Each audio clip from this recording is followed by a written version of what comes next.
12 বছরের নাবালিকাকে যৌন নির্যাতন, বাড়ি থেকে অদূরে পুকুরে দেহ উদ্ধার।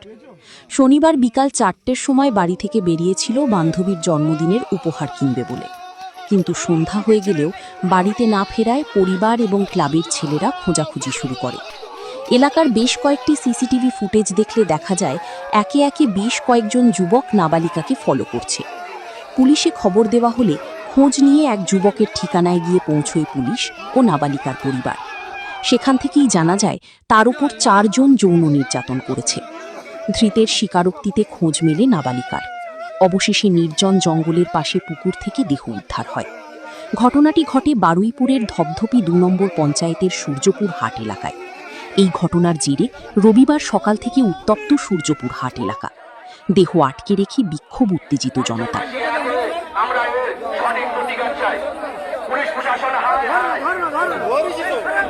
এটাই আমার বলার, যেই হোক যেন সঠিক বিচার পায়। এই বাচ্চা মেয়েটা আর বাচ্চা মেয়েটার পরিবার যেন সঠিক বিচার। গতকাল এই বাচ্চাটি 10 বছরের বাচ্চা আমাদের সূর্যপুর হাটের, ও 4:30 নাগাদ থেকে নিখোঁজ হয়।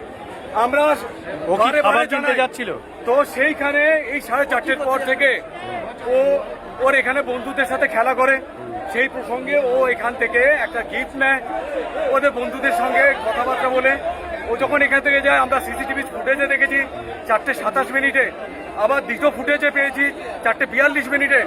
এই 15 মিনিট ডিফারেন্স, সেখানে মাত্র যেতে লাগে ম্যাক্সিমাম 2 থেকে 3 মিনিট।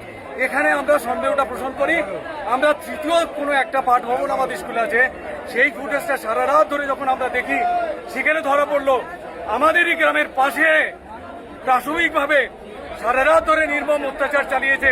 তার মাস্টার মাইন্ড ছিল গুলি ওরফে পরেশ, এবং তার যে সাঙ্গপাঙ্গ ছিল তার মধ্যে ছিল প্রবীর, আরেকজন ছিল আনন্দ, এবং আরো 2টো নাম দিবাকর, এবং আরো 2টো নাম উঠে আসছে রাজু এবং রাজা এবং ছোটু।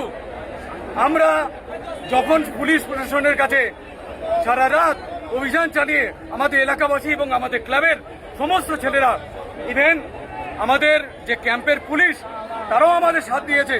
তারা রেল লাইন গিয়েছে, বিভিন্ন জায়গায় গিয়েছে।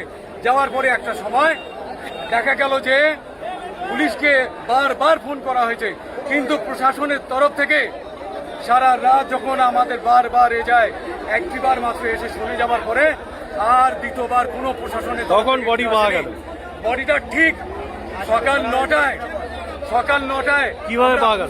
খুঁজতে যখন মেন যে আসামি, যে ওর হাত ধরে নিয়ে রেল লাইনের দিকে নিয়ে গেছিল, তার নাম হচ্ছে গুলি, পরেশ ওরফে গুলি। ও বিভিন্নভাবে আমাদেরকে মানে ঘুরিয়েছে। শেষমেশ ওকে প্রলোভন দেখিয়ে যে ভাই তোর কিছু করবো না, সেই মুহূর্তে ও বললো যে এই পুকুরের কোণে আছে ভাই, আমি যদি বলে দিই ওরা আমাকে মেরে দেবে। বস্তা করেছিল, বস্তার মধ্যে গিয়েছিল, আমি নিজে নেমেছি। তোমার নাম কি? তোমার নাম কি? আমি ওর কাকু, ওই জুলি শেখ, আমি নিজে নেমেছি। নাম কি? জুলি শেখ। মেয়েটির নাম 10 বছর বয়স, রিমা। তোমার কোন ক্লাসে পড়ে? ও ক্লাস 6-এ পড়ে। তোমার নাম কি? আমার নাম জুলি শেখ, আমি কাকু, ওর বাবা হচ্ছে নাসির মোল্লা। ঠিক আছে।